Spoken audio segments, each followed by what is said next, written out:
Be careful who you share your past with. Be careful who you buried your past with. Sometimes people will tell you, please don't tell people this, but they will end up telling yours to people. Don't share the story you know you wouldn't like the world to hear with anybody.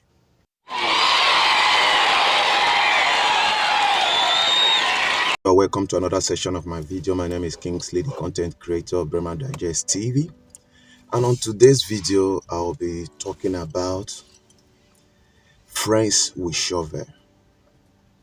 Friends with shovel. There are two sets of friends I've always feared in my life. Two sets of people that I've always feared in my life. I call them friends with shovel. These friends, they are with you maybe from the beginning. When you started the friendship real. They like whatever you do. They support you. They follow you through. They even make sure you deliver on everything you are doing or project that you have at hand. But as time goes by, you see things start unfolding. Just like a sharing formula, or things start unfolding like where there is a disagreement between sharing formula or somebody that we did not write this agreement before we proceed on this journey. Now you will give me this and that and that and that, and it continues like that. Listen, on matters like that, what I usually do is to relax, plan, and look for a resolution how to handle that matter. Most times it won't end in your favor. Most times you will lose out on the matter. You can't handle it, but you don't need to kill yourself. Friends with shovel have taught me a lot. I don't fear devil because devil is not physical. You can't see devil. Nobody have seen devil with his two eyes open. Nobody have seen devil with his two optical eyes looking and say, this is devil passing. Nobody. Devil walks through people's mind. Devil walk through people's hearts. Just like Luke 4:18, where the Bible said Jesus was carried on top of the mountain. Carried. Watch and understand the English. Carried. That means devil positioned his bare hands like this and Jesus entered and devil carried him. But that was not true. Devil cannot carry Jesus and devil did not carry Jesus. All those transactions happen in the heart. All those transaction activities happens in the mind. But when it have to do with friends with shovel, it doesn't happen in the mind. It doesn't happen in the heart. It happen physical. You see them in a broad daylight. These are the set of people that you buried your past with. They were standing with you.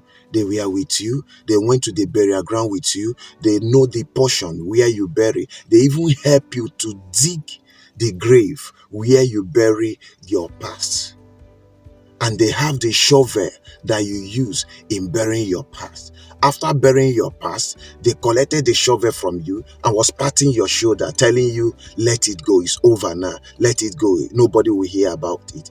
Anytime somebody is telling you, nobody will hear about it, be sensitive. Apply caution with that set of people. Nobody will hear about it. Good. Many of them will want to do exactly what they say that nobody will hear about it. But at the advent of time or with progress of time, you will see them doing otherwise. I've been in a situation in my life where I run to my pastor's friends. I say, look at what is going on with me. Look at what I'm going through. I am the crossroad of my life. I'm the melting point of my life. And if I don't do this now, this will happen both to what I hold there, the relationship, the friendship, and the calling. And they said to me, don't worry, we'll handle this for you. I just told one of them from the onset, say, we will handle this. We will pray alongside with you. We will not allow devil win in this.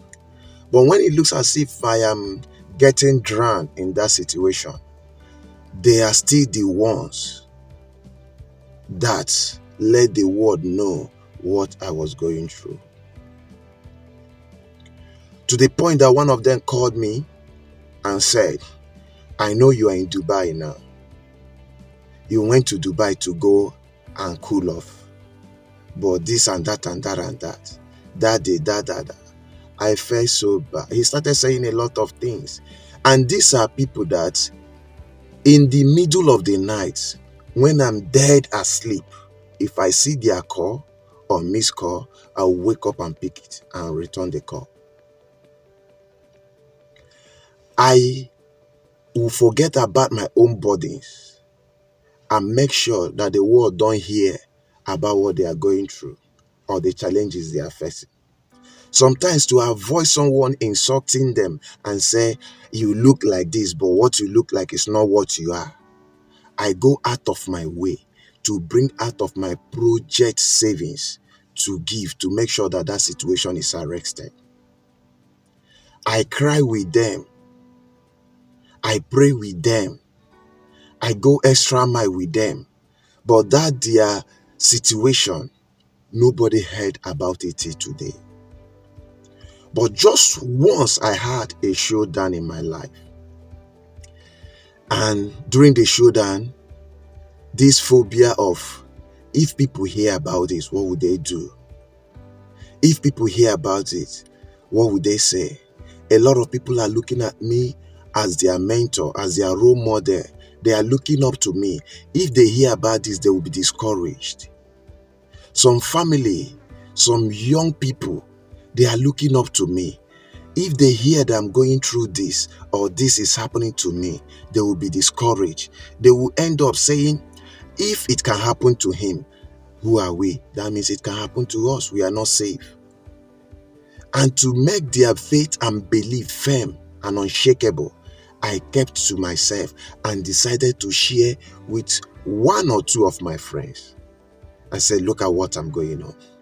One of them broadcasted it, just like David cried and said, O mountain of Gibeah, let there be no rain or dew in you. Tell it not in Gad, publish it not in the street of Askelon, so that the daughters of Philistines will not hear it and rejoice over thee. David did this lamentation when he heard that Saul or King Saul was dead.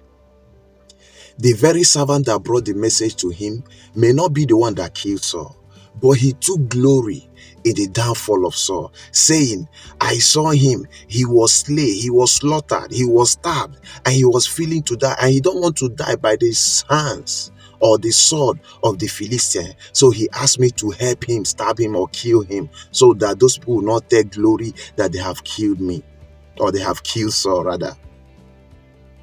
And the guy took pride in that, not knowing that even in the midst of the enmity that has been brooding or existing between David and Saul, David still recognized the oil upon Saul's head. David made the lamentation, and after the lamentation, he said, how dare you put your hand upon the Lord's anointing? Many people that started calling when the issue happened or the challenge happened, I was surprised. This one will call and they will be going circle.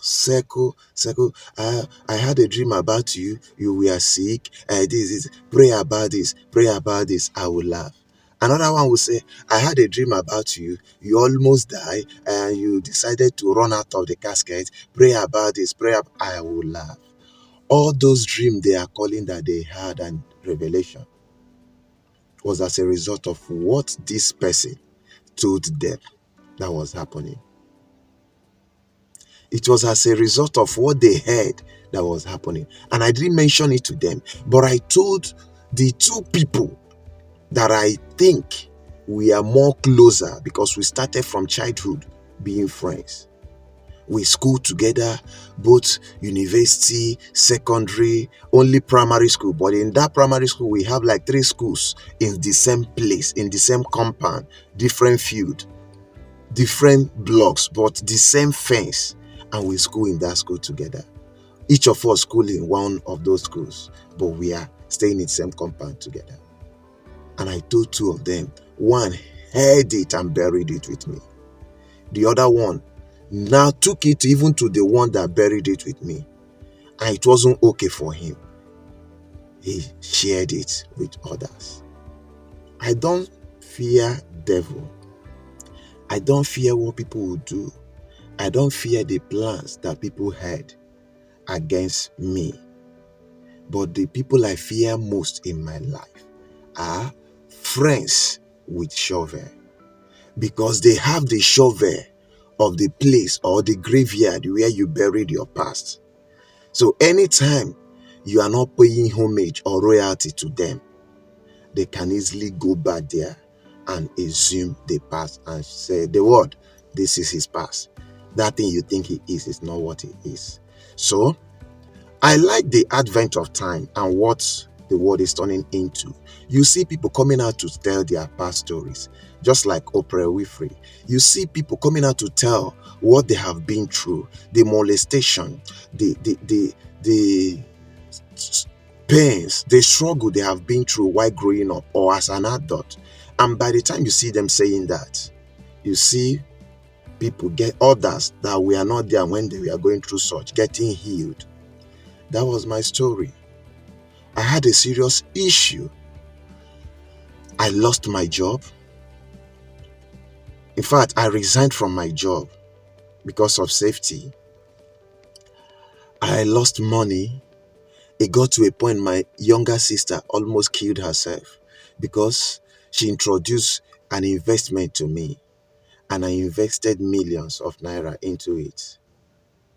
And later, the investment flopped.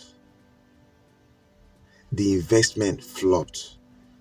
She now concluded that she was the one that made me lose the money. She was planning on killing herself.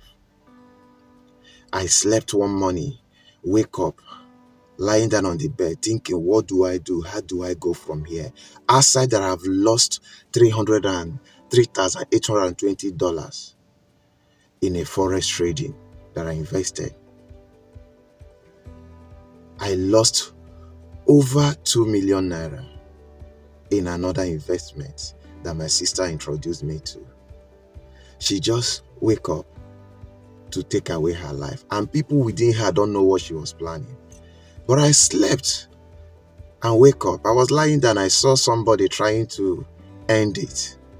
I quickly picked my phone and called her. She was crying. I said, what was going on? She was crying. She said, I made you lose that money. Aside the one you lost some months ago, I made you lose another money.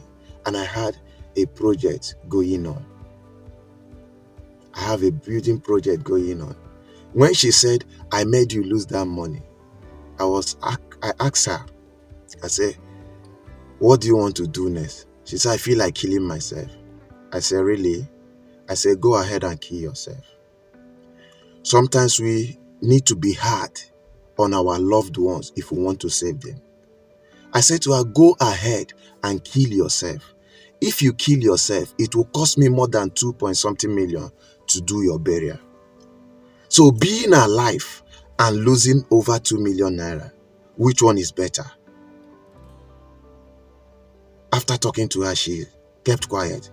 I said, it's better I have you alive than losing you and having over 5 million naira.